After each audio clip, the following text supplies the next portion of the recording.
देश के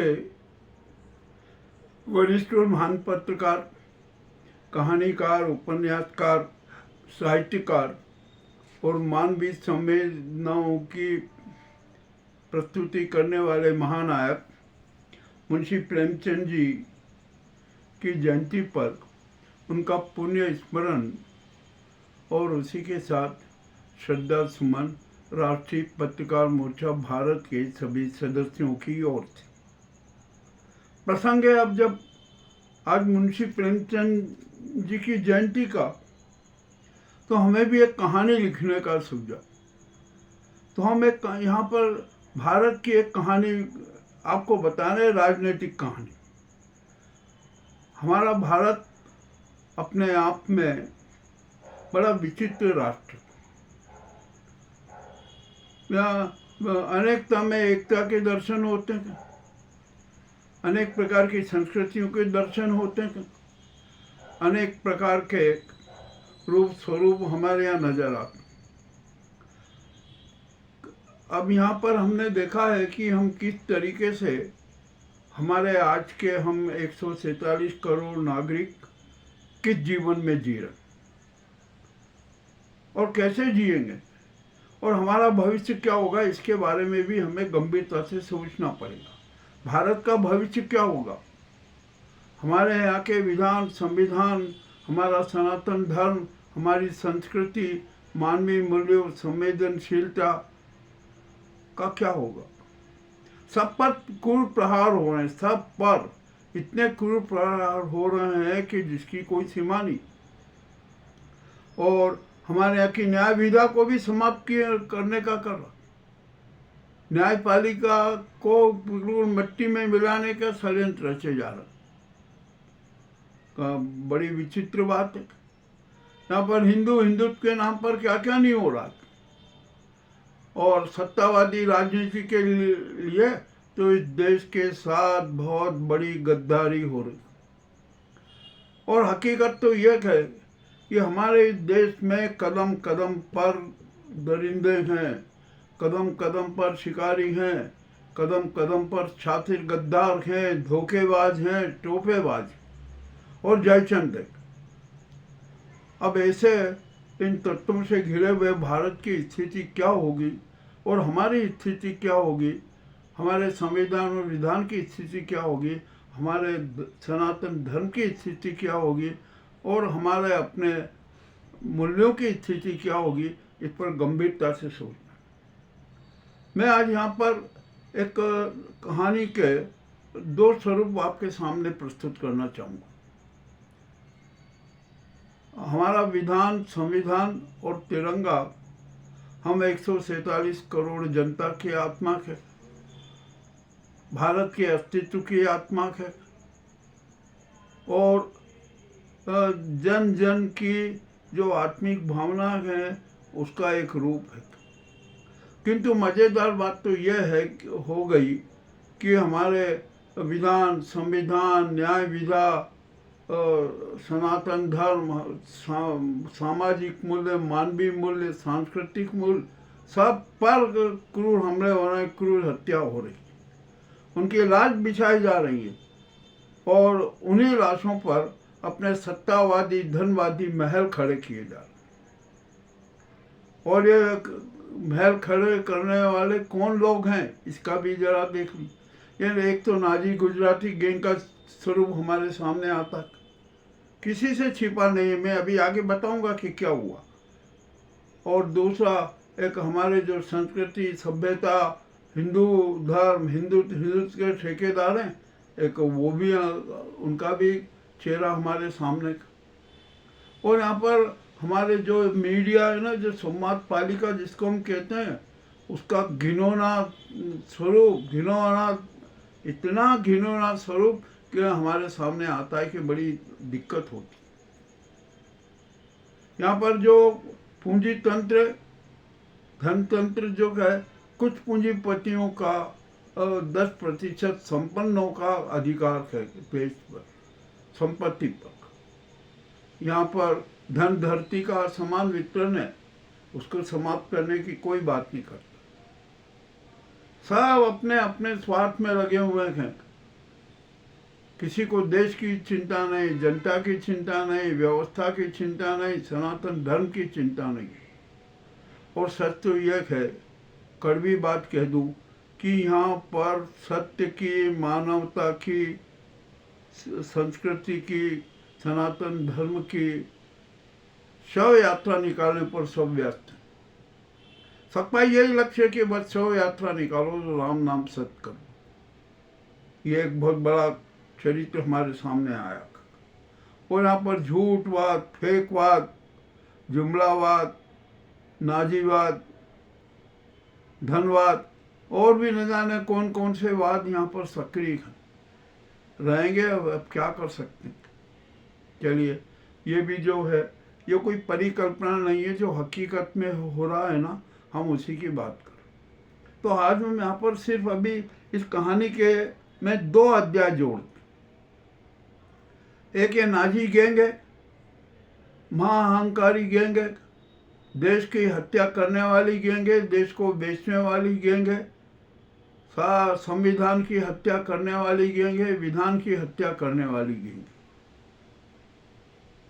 इसके काले कारनामों का इतिहास बड़ा विचित्र है।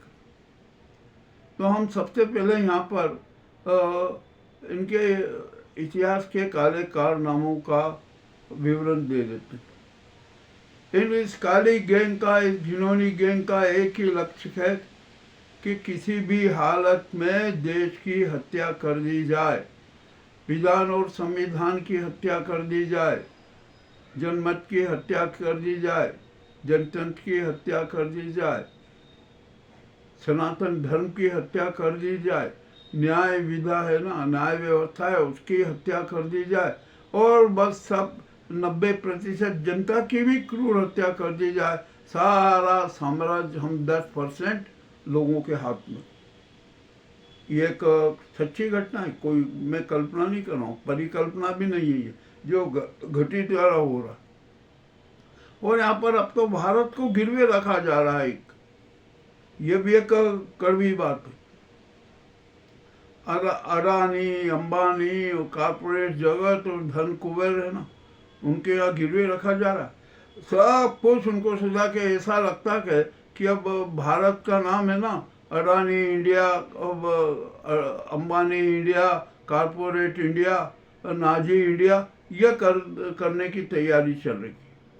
ठीक है, ये इनको करने दीजिए, कोई दिक्कत नहीं है। 90% जनता तो बेबस है, बहुत त्रस्त है, वो कुछ करने की स्थिति में नहीं है, क्योंकि वो अपनी समस्याओं में उलझी हुई है। और सबसे बड़ी दुख की बात तो यह है कि हमारे देश की 90% जनता भी है ना, अपने खुद के प्रति सचेत नहीं है, अपने अधिकारों के प्रति सचेत नहीं है, अपने सोच और मानसिक विचारों के प्रति सचेत नहीं है, उसको अपने विवेक के प्रति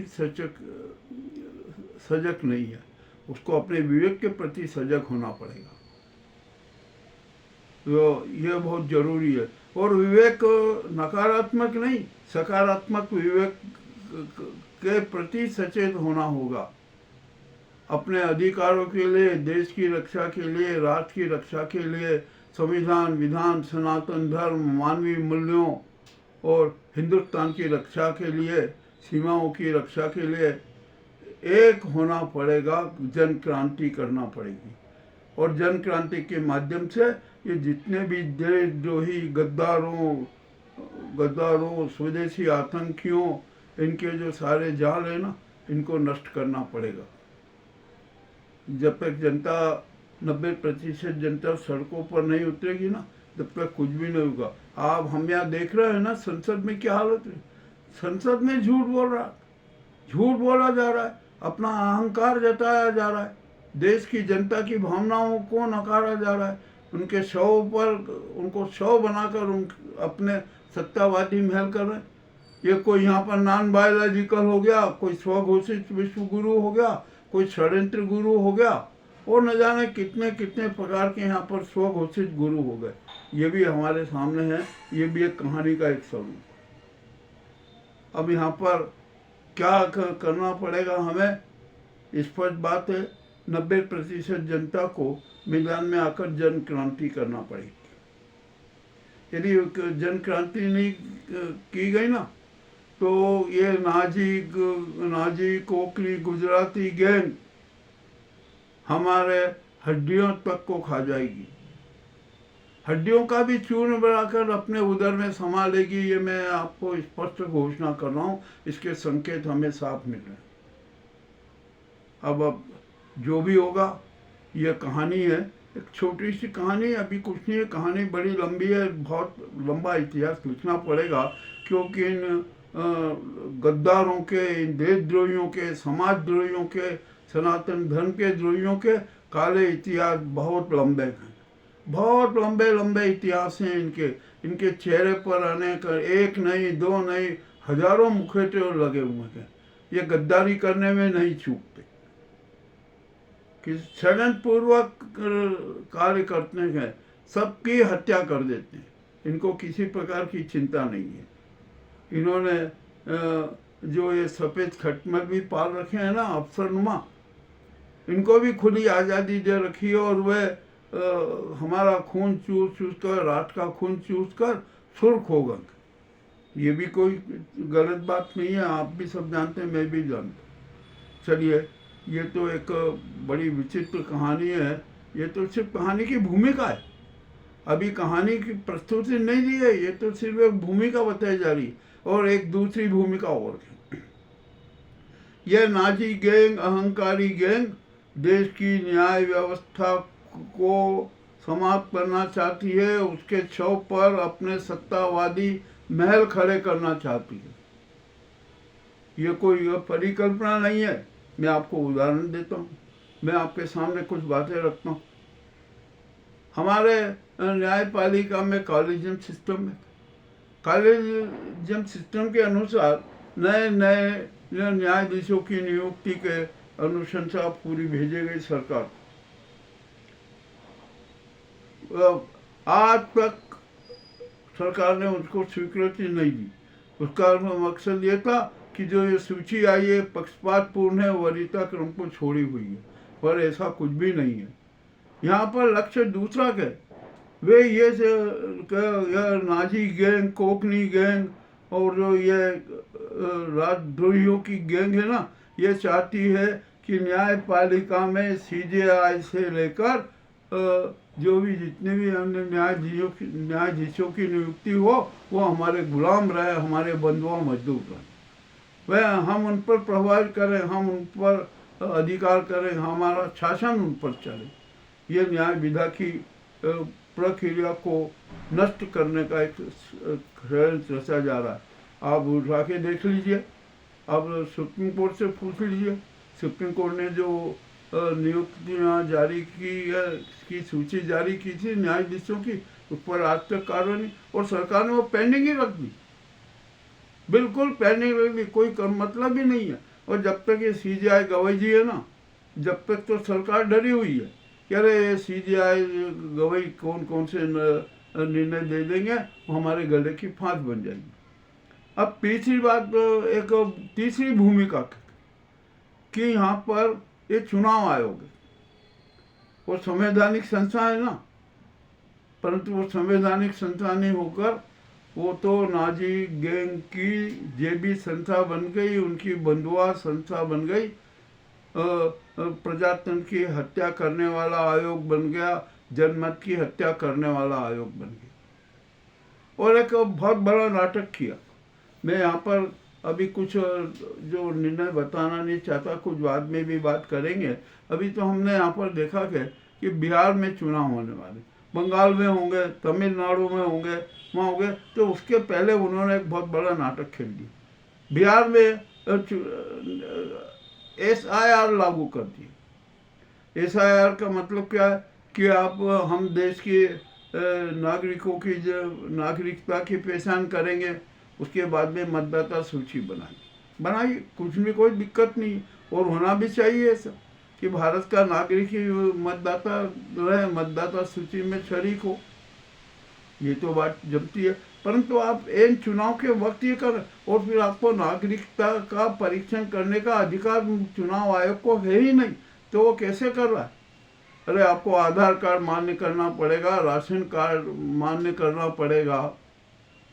आप कैसे करते हैं? आपने तो यहाँ सारे डॉक्यूमेंट नकार दिए, पासपोर्ट तक के भी नकार दिए, क्योंकि पासपोर्ट की तो यहाँ पर फर्जी दूतावास भी चलते हैं, वो भी वहाँ पासपोर्ट बनवा देते हैं, ये भी होता है।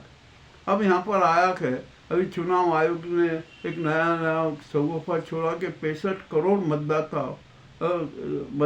मतदाता सूची से बाहर किए जाएंगे। ठीक है, आप वो कीजिए। अब इसमें क्या होगा कि 15 लाख मतदाताओं ने तो फॉर्म में जमा नहीं किए। ठीक, ये भी हो गया। 2.5 से 3 लाख लोगों का पता ही नहीं है कि वो कहाँ है कहाँ नहीं है। 15 3 18 हो गए। और अनेक इस प्रकार के यहाँ पर घर छूटे हुए बैठे हैं। क्या है, किसी प्रकार का कुछ भी कोई फॉर्म नहीं देना, ये नहीं देना। तो यहाँ पर हुआ क्या कि जो लोग दिवंगत हो गए थे, अब तो बीएलओ के माध्यम से उनके फॉर्म भी आ गए। अरे क्या अब ये क्या दिवंगत व्यक्ति भी आकर मतदान करेंगे? अरे बड़ी विचित्र बात हो गई है। और जो वास्तव में मतदाता है वो तो बाहर खड़े रहेंगे, और जो दिवंगत है वो स्वर्ग से आकर मतदान करेंगे, बाहरी प्रदेशों के आकर मतदान करेंगे। अरे बिहार के करीबन 30 से 40% मतदाता अपने रोटी रोजी के लिए प्रदेश से बाहर जाते, ये भी एक सच है। इस प्रकार का एक जो SIR के माध्यम से जो नाटक किया जा रहा है ना, ये प्रजातंत्र की हत्या का नाटक है, लोकतंत्र की हत्या का नाटक है, और जनतंत्र की हत्या का नाटक है, जनमत की हत्या का नाटक है। ये मैं आपसे कहना चाहता हूँ। ये कहानी